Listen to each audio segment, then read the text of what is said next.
જય સિયારામ. શ્રી રામચરિતમાનસના 43મા ભાગમાં આપ સર્વનું હાર્દિક સ્વાગત છે. આપણે આગળના ભાગમાં જોઈ ગયા કે શ્રી રામજીને રાજ્યાભિષેક થયો છે ત્યારે દેવતાઓ, શિવજી, બ્રહ્માજી વગેરે ભગવાનની સ્તુતિ કરવા આવે છે.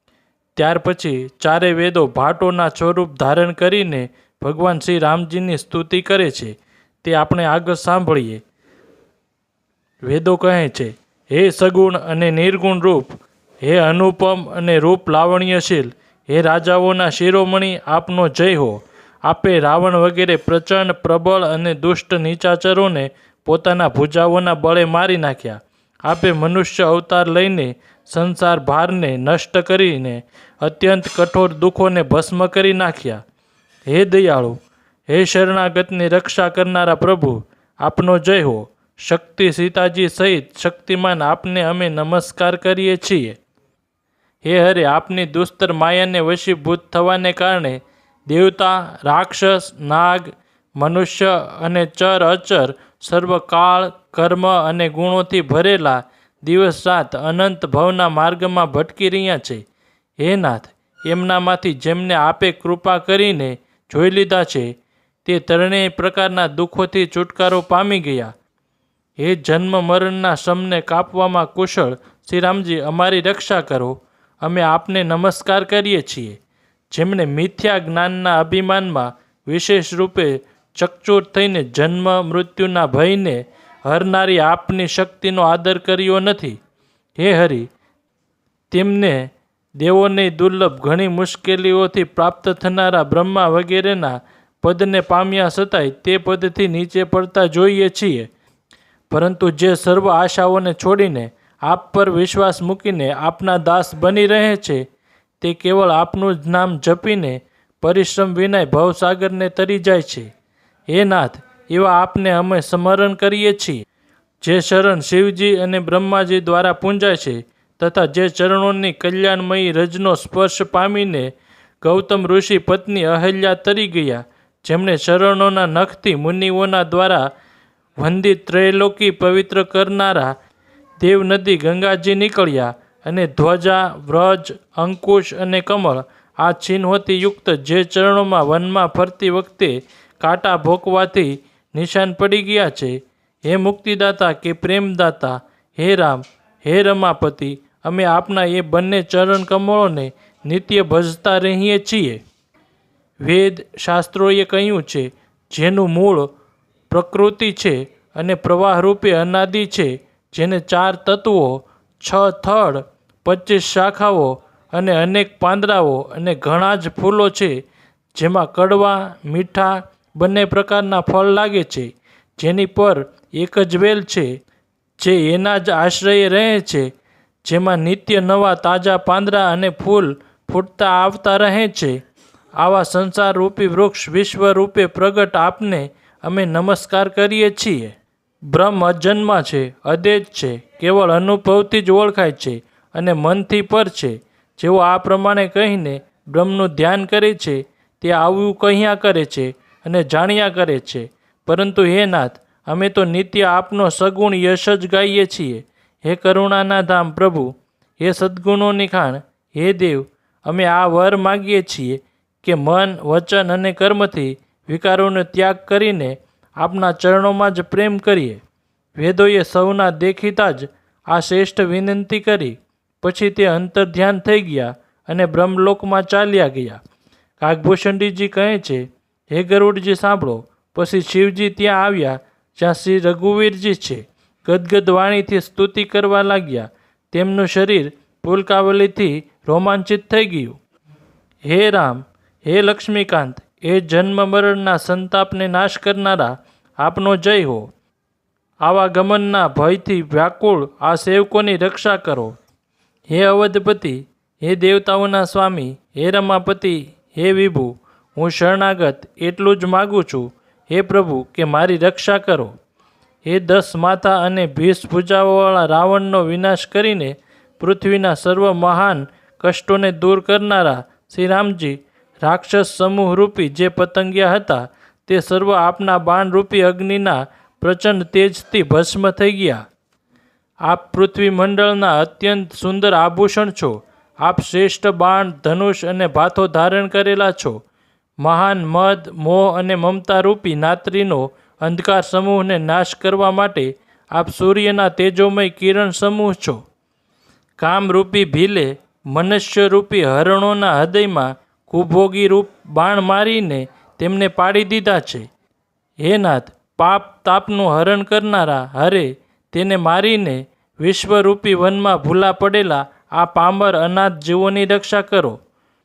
લોકો ઘણા જ રોગો અને વિયોગોથી માર ખાધેલા છે. તે સર્વ આપના ચરણોના નિરાદરનું ફળ છે.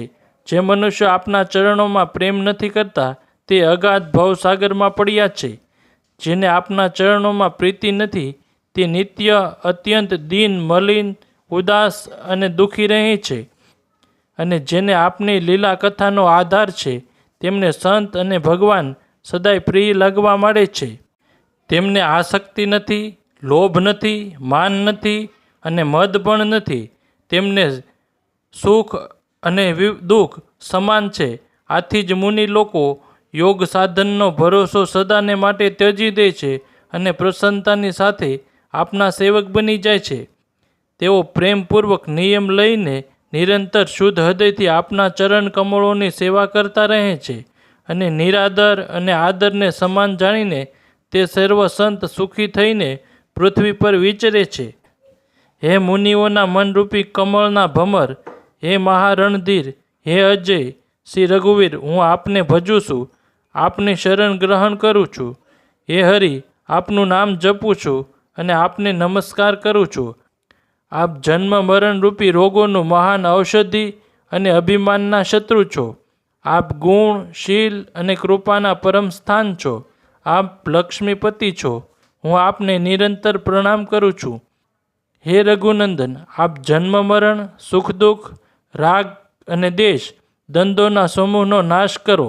હે પૃથ્વીના પાલન પોષણ કરનારા રાજન, આ દીન જન સામે પણ દ્રષ્ટિ કરો. હું વારંવાર આપશ્રી પાસે એ જ વરદાન માગું છું કે મને આપના ચરણ કમળોની અચળ ભક્તિ અને આપના ભક્તોનો સત્સંગ સદાય પ્રાપ્ત થાય. હે લક્ષ્મીપતિ, હર્ષિત થઈને મને એ જ આપો.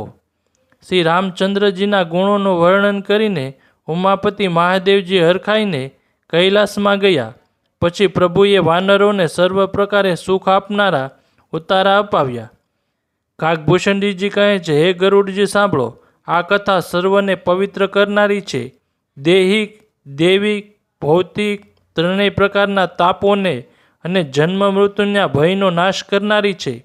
મહારાજ શ્રી રામચંદ્રજીના કલ્યાણમય રાજ્યાભિષેકનું ચરિત્ર નિષ્કામ ભાવથી સાંભળીને મનુષ્ય વૈરાગ્ય અને જ્ઞાન પ્રાપ્ત કરે છે. અને જે મનુષ્ય સકામ ભાવથી સાંભળે છે અને જે ગાય છે તે અનેક પ્રકારના સુખ અને સંપત્તિ મેળવે છે. તેઓ જગતમાં દેવ દુર્લભ સુખોને ભોગવીને અનંતકાળે શ્રી રઘુનાથજીના પરમધામમાં જાય છે. અને જે જીવ મુક્ત, વિરક્ત અને વિષયી સાંભળે છે તે ક્રમશઃ ભક્તિ, મુક્તિ અને નવીન સંપત્તિ, નિત્ય નવા ભોગ પામે છે. હે પક્ષીરાજ ગરુડજી, મેં પોતાની બુદ્ધિની પહોંચ પ્રમાણે રામકથાનું વર્ણન કર્યું, જે જન્મ મરણના ભય અને દુઃખને હરનારી છે. એ વૈરાગ, વિવેક, ભક્તિને દ્રઢ કરનારી છે તથા મોહરૂપી નદીને પાર કરવાને માટે સુંદર નૌકા છે. અવધપુરીમાં નિત નવા મંગળો ઉત્સવ થાય છે. સર્વ વર્ગના લોકો પ્રસન્નતાપૂર્વક રહે છે. શ્રી રામજીના ચરણ કમળોમાં જેને શ્રી શિવજી, મુનિગણ અને બ્રહ્માજી પણ નમસ્કાર કરે છે, સર્વ નિત્ય નવીન પ્રીતિ છે. ભિક્ષુકોને અનેક પ્રકારના વસ્ત્ર આભૂષણ પહેરાવવામાં આવ્યા અને બ્રાહ્મણોને અનેક પ્રકારના દાન આપ્યા. વાનરો બધા બ્રહ્માનંદમાં મગ્ન છે. પ્રભુના ચરણોમાં સર્વનો પ્રેમ છે. તેમણે દિવસ જતાં જાણ્યા જ નહીં અને વાત વાતોમાં 6 મહિના વીતી ગયા. તે લોકોને પોતાના ઘર ભૂલાઈ ગયા. જાગૃતની વાત તો શું, તેમને સ્વપ્નમાં ઘરની યાદ આવતી નથી. જેમ સંતોના મનમાં બીજાઓનો દ્રોહ કરવાની વાત ક્યારેય આવતી નથી, તેવી રીતે વાનરોને પોતાના ઘર યાદ આવતા નથી. પછી શ્રી રઘુનાથજીએ સર્વ સખાઓને બોલાવ્યા. સર્વએ આવીને આદર સહિત શીશ નમાવ્યું. ઘણા જ પ્રેમથી શ્રી રામજીએ તેમને પોતાની પાસે બેસાડ્યા અને ભક્તોને સુખ આપનારા કોમળ વચન કહ્યા. તમે લોકો મારી ઘણી સેવા કરી છે. મોં ઉપર કઈ રીતે તમારા વખાણ કરું? મારા હિતને માટે તમે લોકોએ ઘરો તથા સર્વ પ્રકારના સુખોને ત્યાગ કરી દીધો છે. એથી જ તમે મને અત્યંત પ્રિય લાગી રહ્યા છો. નાના ભાઈ, રાજ્ય, સંપત્તિ, જાનકી પોતાનું શરીર, ઘર, કુટુંબ અને મિત્ર એ સર્વ મને પ્રિય છે, પરંતુ તમારા સમાન નહીં. હું ખોટું નથી કહેતો. આ મારો સ્વભાવ છે. સેવક સર્વને પ્રિય લાગે છે. આ નિયમ છે. પરંતુ મારો દાસ પર સ્વાભાવિક જ વિશેષ પ્રેમ છે. હે સખાગણ, હવે સર્વ લોકો ઘેરે જાઓ. ત્યાં દ્રઢ નિયમથી મને ભજતા રહેજો. મને સદા સર્વવ્યાપક અને સર્વનું હિત કરનારા જાણીને અત્યંત પ્રેમ કરજો. પ્રભુના વચન સાંભળીને સર્વ પ્રેમમગ્ન થઈ ગયા.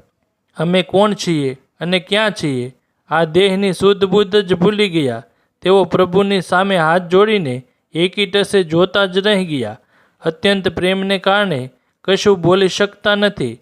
પ્રભુએ તેમનો અત્યંત પ્રેમ જોયો. પછી એમને અનેક પ્રકારે વિશેષ જ્ઞાનનો ઉપદેશ આપ્યો. પ્રભુની સન્મુખ તે કશું કહી શકતા નથી.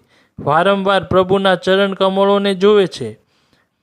પછી પ્રભુએ અનેક રંગોના અનુપમ અને સુંદર ઘરેણાં કપડાં મંગાવ્યા. સૌથી પહેલાં ભરતજીએ પોતાના હાથેથી સરખા કરીને સુગ્રીવને વસ્ત્ર આભૂષણ પહેરાવ્યા. પછી પ્રભુની પ્રેરણાથી લક્ષ્મણજીએ વિભીષણજીને ઘરેણાં કપડાં પહેરાવ્યા, જે શ્રી રઘુનાથજીના મનને ઘણા જ ગમ્યા. અંગત બેસી જ રહ્યા. તેઓ પોતાના સ્થાનેથી હલ્યા નહીં. તેમનો ઉત્કૃષ્ટ પ્રેમ જોઈને પ્રભુએ એમને બોલાવ્યા નહીં.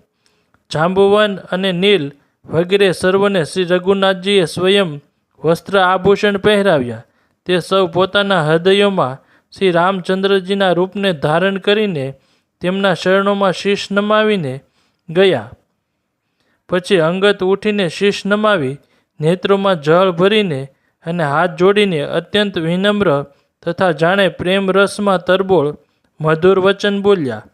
હે સર્વજ્ઞ, હે કૃપા અને સુખના સમુદ્ર, હે દિનો પર દયા કરનારા, હે નાથ, મૃત્યુ વેળાએ મારા પિતા વાલી મને આપના જ ખોળામાં મૂકીને ગયા હતા.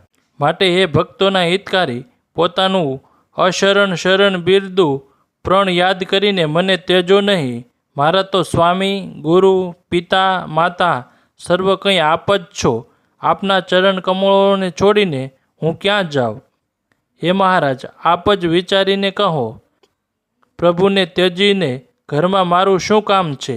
હે નાથ, જ્ઞાન, બુદ્ધિ અને બળમાં હીન આ બાળક તથા દીન સેવકને શરણોમાં રાખો.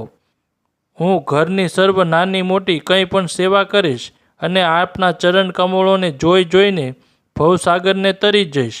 આવું કહીને તે શ્રી રામજીના ચરણોમાં નમી પડ્યા અને બોલ્યા, હે પ્રભુ, મારી રક્ષા કરો. હે નાથ, હવે એવું ન કહો કે તું ઘરે જા. અંગુતના નમ્ર વચન સાંભળીને કરુણાની સીમા પ્રભુ શ્રી રઘુનાથજીએ તેને ઉઠાવીને હૃદય સરસો ચાપી દીધો. પ્રભુના નેત્ર કમળોમાં પ્રેમાશ્રુઓનું જળ ભરાઈ આવ્યું.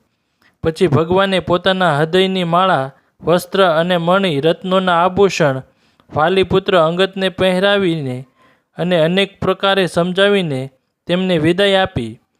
ભક્તની કરણી યાદ કરીને ભરતજી, નાના ભાઈ શત્રુઘ્નજી અને લક્ષ્મણજી સહિત તેમને વળાવવા ગયા.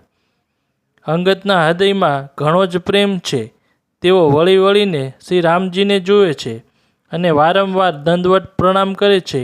મનમાં એવું થાય છે કે શ્રી રામજી મને રોકાવાનું કહી દે. તેઓ શ્રી રામજીને જોવાની, બોલવાની અને ચાલવાની તેમજ હસીને ભેટવાની રીતને યાદ કરીને દુઃખી થાય છે. પરંતુ પ્રભુની ઈચ્છા જાણીને બહુ જ વિનમ્ર વચન કહી તથા હૃદયમાં ચરણ કમળોને રાખીને તેઓ ગયા. અત્યંત આદરની સાથે સર્વ વાનરોને વળાવીને ભાઈઓ સહિત ભરતજી પાછા આવ્યા. ત્યારે હનુમાનજીએ સુગ્રીવના ચરણ પકડીને અનેક પ્રકારે વિનંતી કરી અને કહ્યું, હે દેવ, કેટલાક દિવસ શ્રી રઘુનાથજીની શરણ સેવા કરીને પછી હું આવીને આપના ચરણોના દર્શન કરીશ. સુગ્રીવે કહ્યું, હે પવનકુમાર, તમે પુણ્યના ભંડાર છો. જે ભગવાને તેમને પોતાની સેવામાં રાખી લીધા, જઈને કૃપાધામ શ્રી રામજીની સેવા કરો. સર્વ વાનર આવું કહીને તરત જ ગયા. અંગતે કહ્યું, હે હનુમાન સાંભળો, હું તમને હાથ જોડીને કહું છું, પ્રભુને મારા દંડવત કહેજો અને શ્રી રઘુનાથજીને વારંવાર મારી યાદ અપાવતા રહેજો. આવું કહીને વાલીપુત્ર અંગદ ગયા. પછી હનુમાનજી પાછા વળ્યા અને આવીને એમના પ્રેમનું વર્ણન પ્રભુએ કર્યું. તે સાંભળીને ભગવાન પ્રેમમગ્ન થઈ ગયા. કાગભૂષણજીજી કહે છે, હે ગરુડ, શ્રી રામજીનું ચિત્ત વજ્રથી અત્યંત કઠોર અને ફૂલોથી અત્યંત કોમળ છે, તો કહો તે કોની સમજણમાં આવી શકે? પછી કૃપાળુ શ્રી રામજીએ નિષાદરાજને બોલાવી લીધા અને તેને ભૂષણ વસ્ત્ર પ્રસાદમાં આપ્યા. વળી કહ્યું, હવે તમે પણ ઘેરે જાઓ, ત્યાં મારું સ્મરણ કરતા રહેજો અને મન, વચન અને કર્મથી ધર્મ અનુસાર ચાલજો. તમે મારા મિત્ર છો અને ભરત સમાન ભાઈ છો. અયોધ્યામાં સદા આવતા જતા રહેજો. આ વચન સાંભળતા જ તેને મોટું ભારે સુખ ઉપજ્યું. નેત્રોમાં આનંદ અને પ્રેમના આંસુઓનું જળ ભરીને તે ચરણોમાં નમી પડ્યો.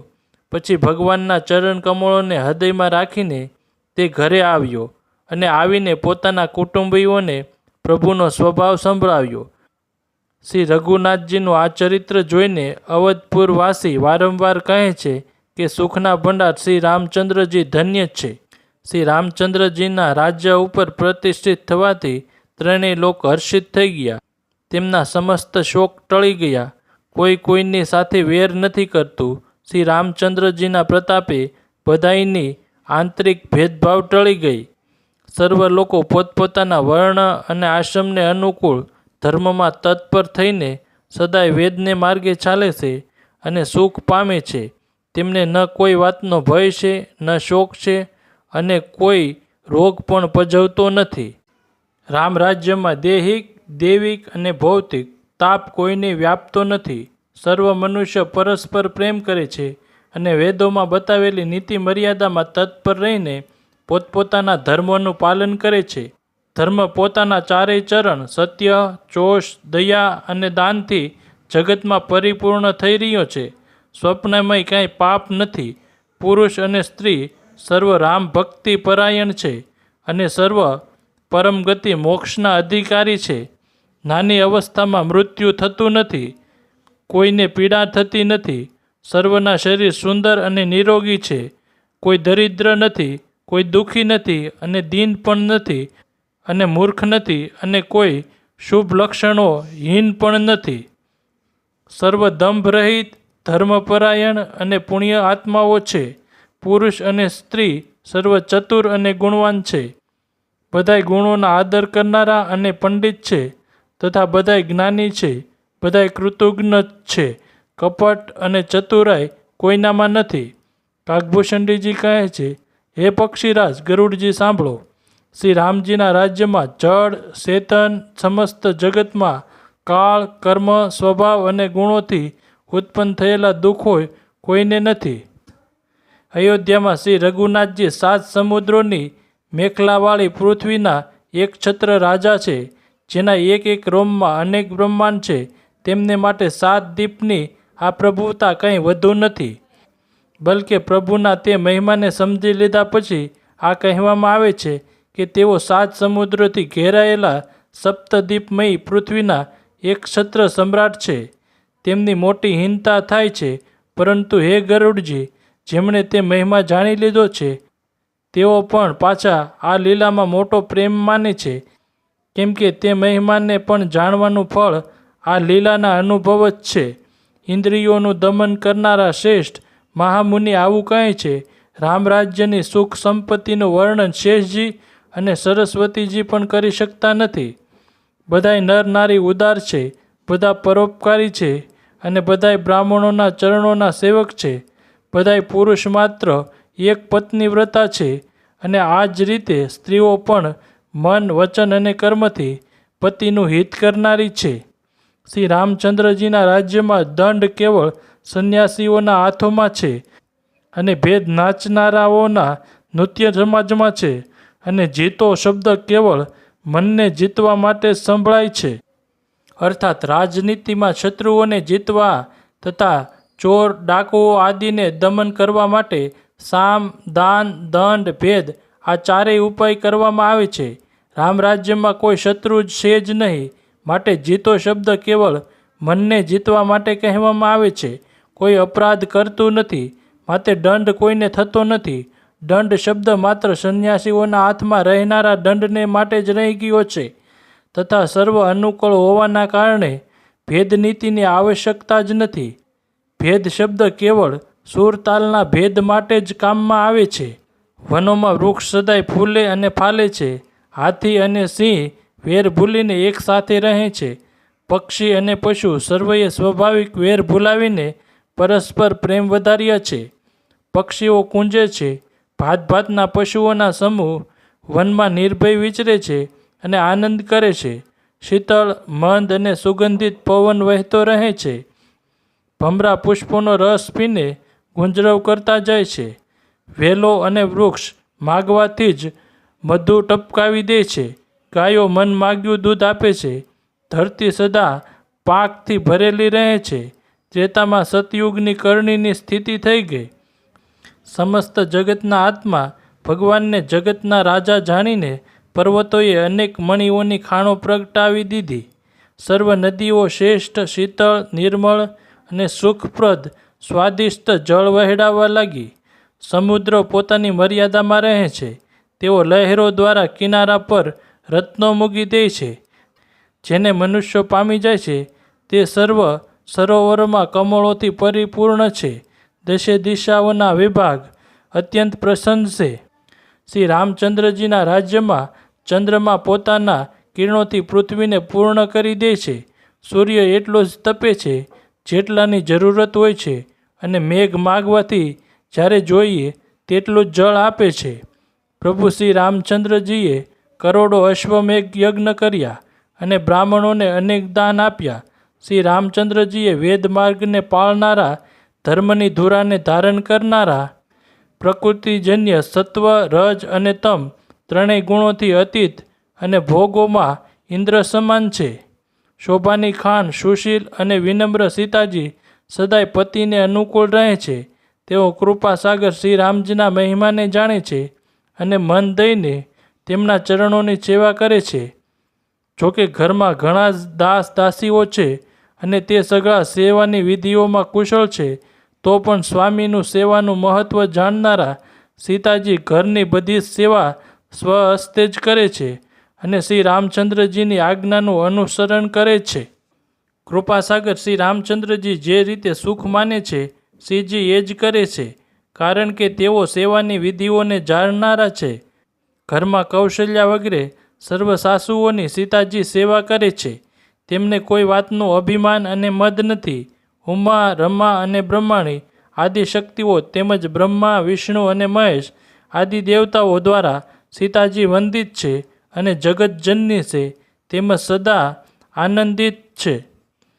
દેવો જેમનો કૃપા કટાક્ષ ઈચ્છે છે, પરંતુ તેમની સામે તેઓ જોતા પણ નથી, તે જ જાનકીજી પોતાના મહામહિમ સ્વભાવને ત્યજીને શ્રી રામચંદ્રજીના ચરણારવિંદમાં પ્રીતિ કરે છે.